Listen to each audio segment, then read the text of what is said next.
La bande dessinée à l'île Maurice a commencé il y a bien longtemps, très longtemps, à l'époque de vos parents, voire même de vos grands-parents, dans les années 50.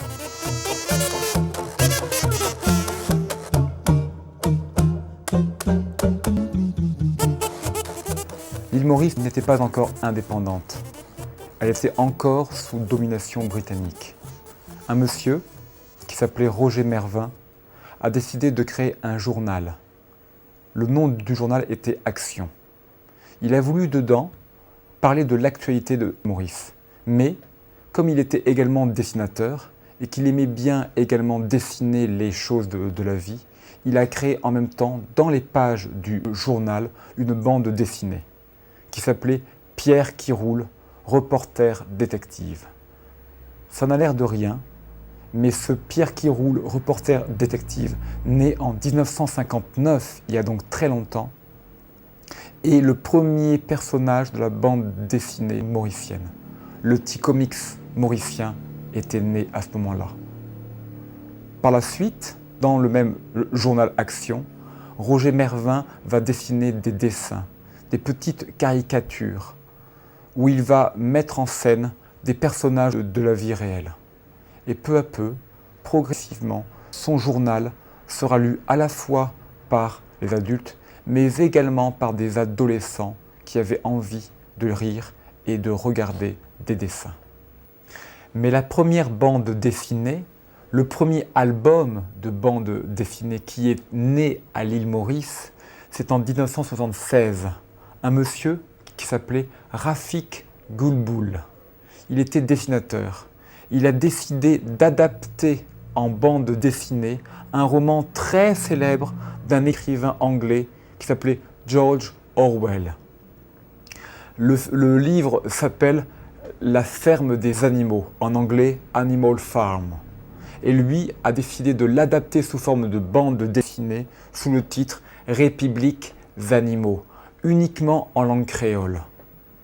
Et dans ce livre, qui est entièrement dessiné de sa main, il décide de parodier, c'est-à-dire de se moquer à l'époque des hommes politiques mauriciens.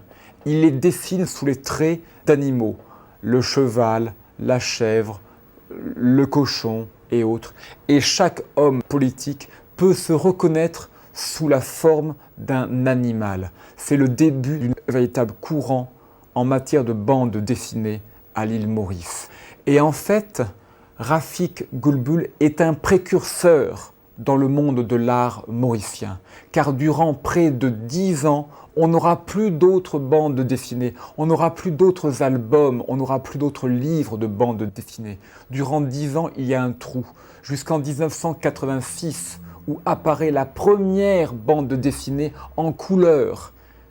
Cette bande dessinée en couleur est l'œuvre d'un homme dont j'ai déjà parlé, Roger Mervin, le même, qui sous le nom de Rogue dessine Momo le dodo.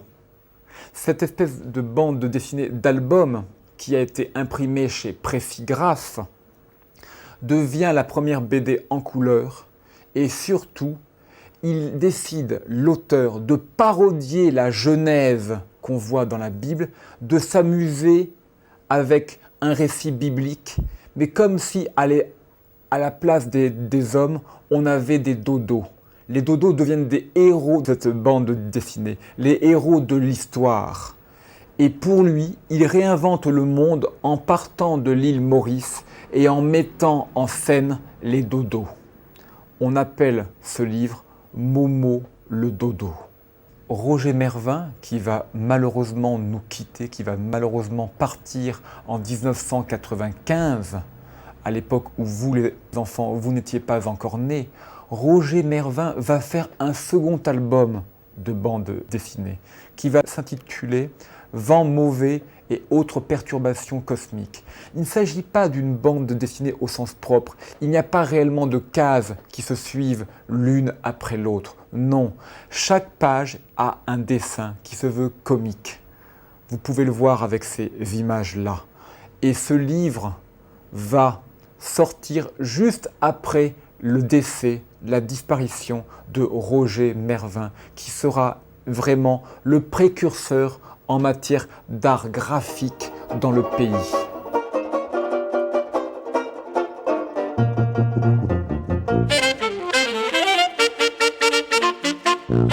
Plus tard, la bande dessinée mauricienne arrive en Europe par le truchement de Joël Betsé.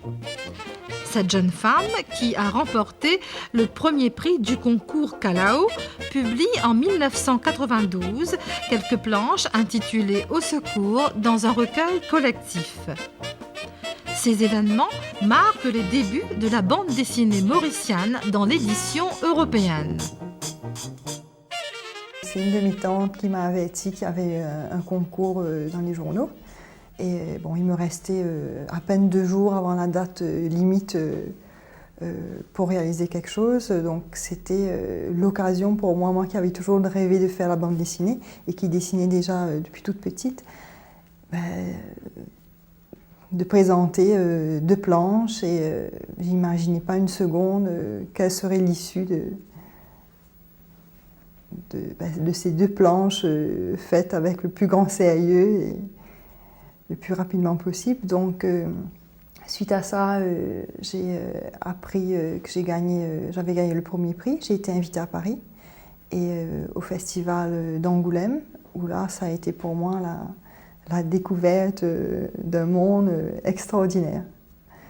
Et j'ai rencontré des gens intéressants, des scénaristes, des dessinateurs, et ça m'a un peu plus ouvert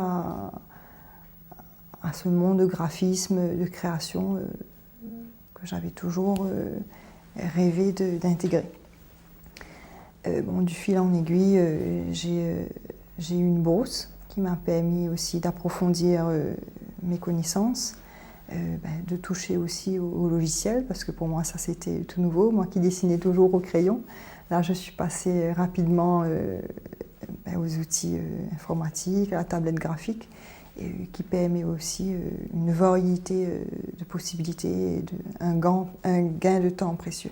Par la suite, il y a un album collectif qui a été fait. Ça m'a permis aussi de voir un peu plus tout le talent qui pouvait exister, et ça m'a donné envie d'aller encore plus loin.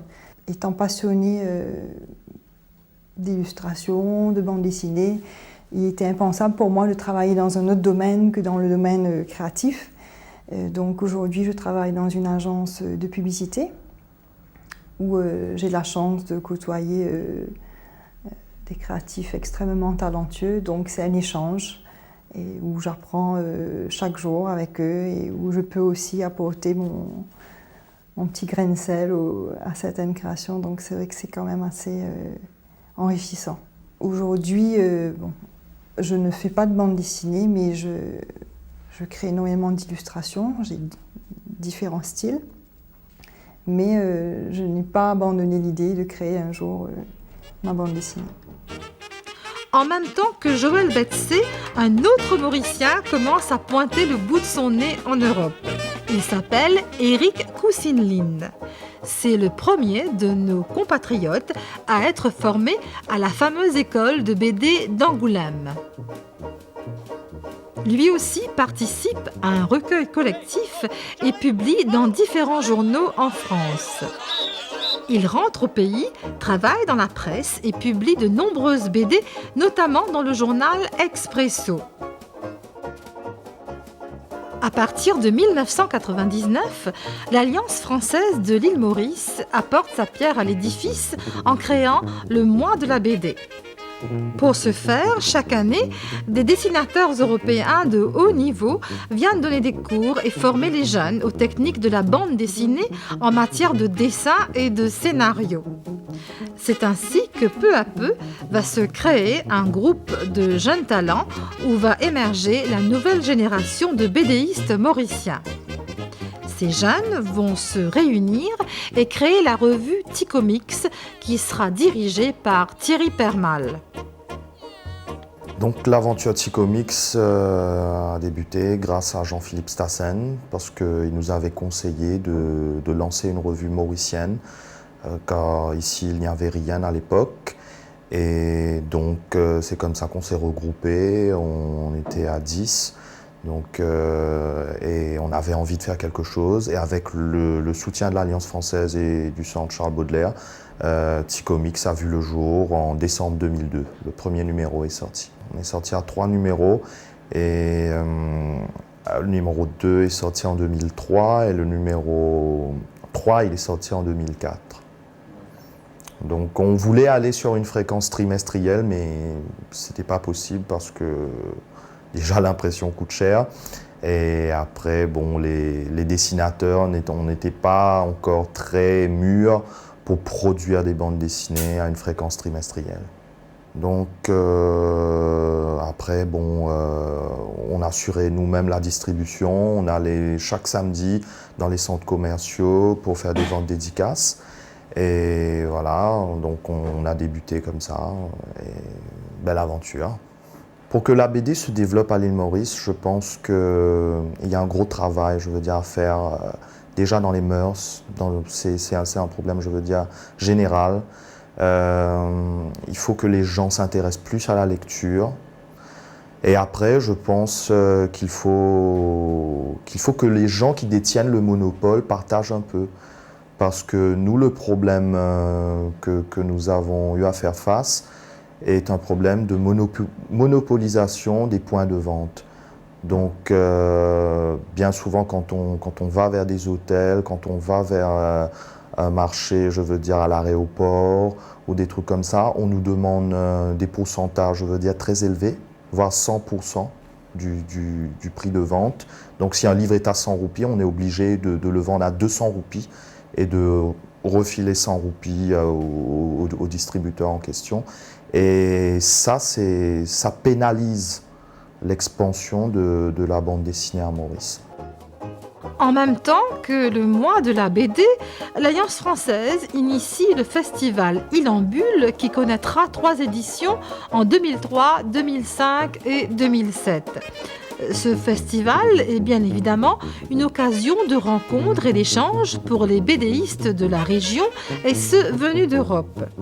Quand je suis arrivé à Maurice, j'ai fait... C'est un vice chez moi, je suis allé voir les librairies, voir ce qu'on met en vente. Et par exemple, il y a 5 ans, 6 ans, dans les librairies, on trouvait quelques Tintins, quelques Astérix, et puis pas grand-chose à côté. Donc ceci, et c'était un peu vrai aussi pour le roman et pour le livre enfant, disons que la sélection n'était pas très variée. D'où l'idée donc, de faire découvrir autre chose que Tintin et Astérix, d'où donc l'idée d'exposition chaque année de plusieurs centaines thématiques, soit le tour du monde avec la BD, soit les grandes BD primées et j'en passe. On a fait aussi la BD et aventure. Bon, tout ça, c'était en fait uniquement des prétextes de sortir et de faire découvrir des BD que les Mauriciens n'avaient pas eu la chance de découvrir ailleurs qu'à l'Alliance. Port-Louis deviendra un lieu connu des BDistes français et belges.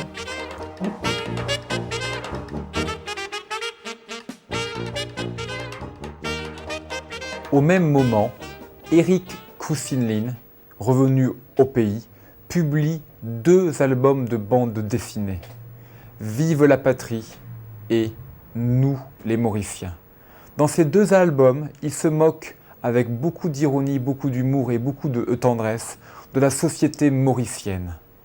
Avec un humour ravageur, il essaie de parler un petit peu de son pays sous un mode comique, afin de faire comprendre, de faire passer certains messages auprès de la population. Malheureusement, juste après la sortie de ces 2 albums, Éric Koussinline émigrera en Australie, où il cessera de faire parler de lui. Juste en 2007, il publiera un petit album de dessins en anglais, intitulé The Gold Coast. Mais il n'est pas le seul Mauricien à faire de la bande dessinée. Son compatriote, Laval Ning, reste actuellement de nos jours le plus grand auteur de bande dessinée du pays. À partir de 2003, Lavalning, qui fut lauréat de plusieurs concours de l'Alliance française en matière de bande dessinée, va commencer à reprendre une série culte du patrimoine BD français. On appelle ça Balade au bout du monde. Grâce à Balade au bout du monde, qui a été scénarisé par Pierre Eumacchio, Lavalning se fera connaître du grand public français. Il va vendre environ 20 000 exemplaires de chaque tome de Balade au bout du monde. Actuellement, Lavalning est le plus grand vendeur de livres de l'île Maurice, quelque chose que peu de gens savent. Je me suis intéressé à la bande dessinée depuis à l'âge de 12 ans. Je lisais beaucoup de BD américaines comme Strange,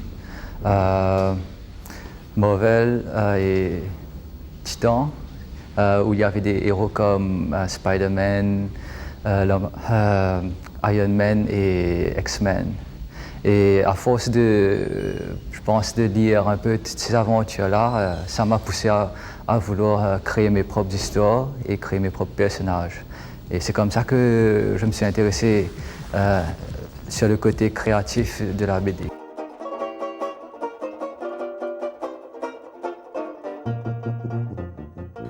D'autres personnes feront parler d'elle. Il y a d'abord Annick Sadonnet qui publie sous son nom d'épouse, Jean-Louis, 2 albums, dont un est consacré à l'histoire de Maurice et l'autre raconte les aventures d'un détective privé, Mario, et s'intitule Baril de poudre. Il s'agit ici de la première BD policière.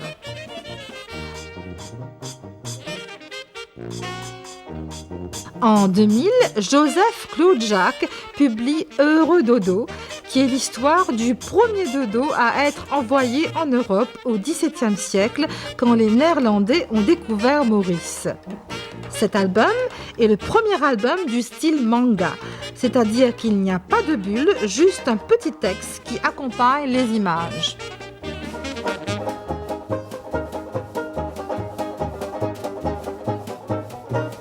À partir de l'année 2004, Stanley Harmon, qui est en même temps dessinateur et aussi professeur de dessin dans un collège, décide d'éditer un petit album sur l'esclavage.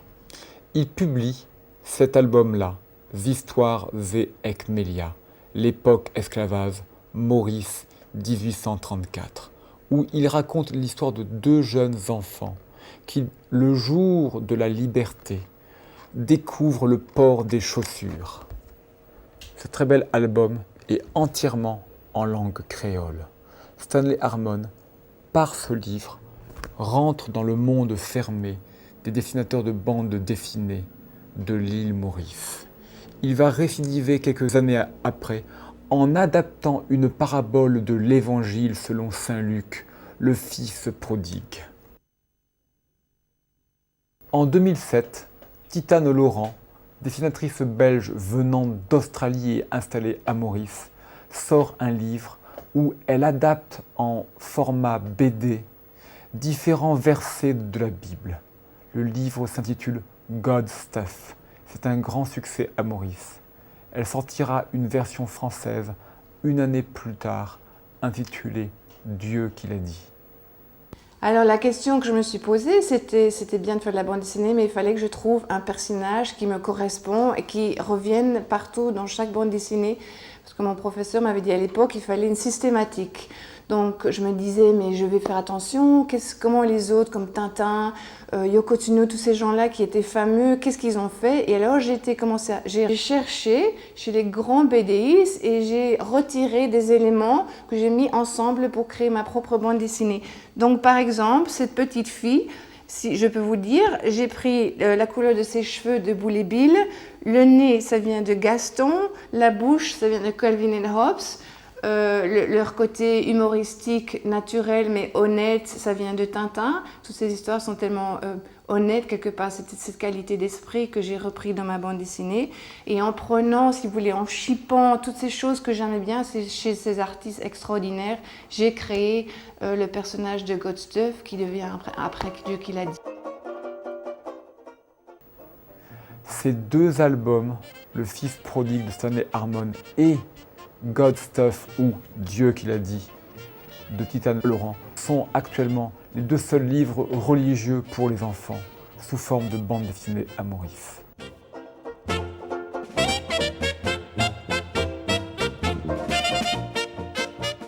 En 2007-2008, Lavalning, qui souffre de ne pas pouvoir être reconnu par les Mauriciens, lui dont la réputation est faite en Europe, Lavalning publie à Maurice 2 livres.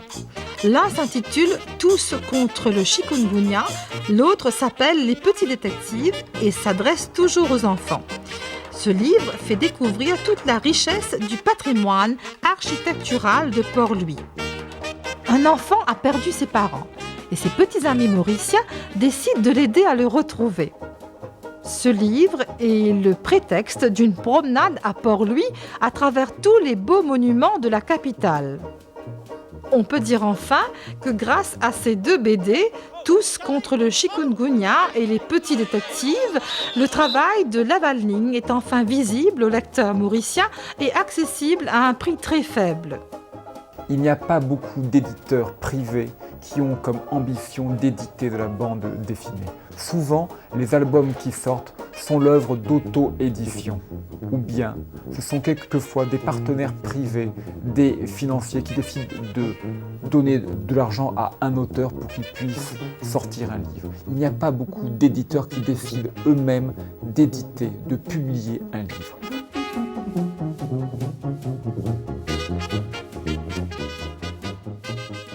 Sauf en 2008, où les éditions Le Printemps ont décidé de publier sous forme de bande dessinée un album absolument magnifique de Pov, caricaturiste au journal L'Express, et de Jean-Claude Delestrac. Ce livre-là s'appelle « L'histoire de Maurice, racontée à mes petits enfants ». En quelques dizaines de pages, les 2 auteurs décident de raconter sous forme de fable aux enfants comment le pays s'est créé. Avec des images de Pov, qui est un malgache installé à Maurice, peu à peu, les enfants découvrent comment est-ce que leur pays est né, par apport de différentes populations. Dans ce cas-là, la bande dessinée a une qualité pédagogique, car elle permet de faire comprendre à des jeunes, elle permet de faire passer un message de tolérance et d'humanisme. L'histoire de Maurice, racontée à mes petits-enfants, est sans doute l'une des plus belles œuvres de la bande dessinée mauricienne. En même temps, Lavalning sort en Europe, toujours aux éditions Glénat, mais en collaboration avec un éditeur libanais qui s'appelle Adonis, la biographie illustrée d'un grand poète libanais, Khalil Gibran, l'auteur d'un livre magnifique intitulé « Le prophète ».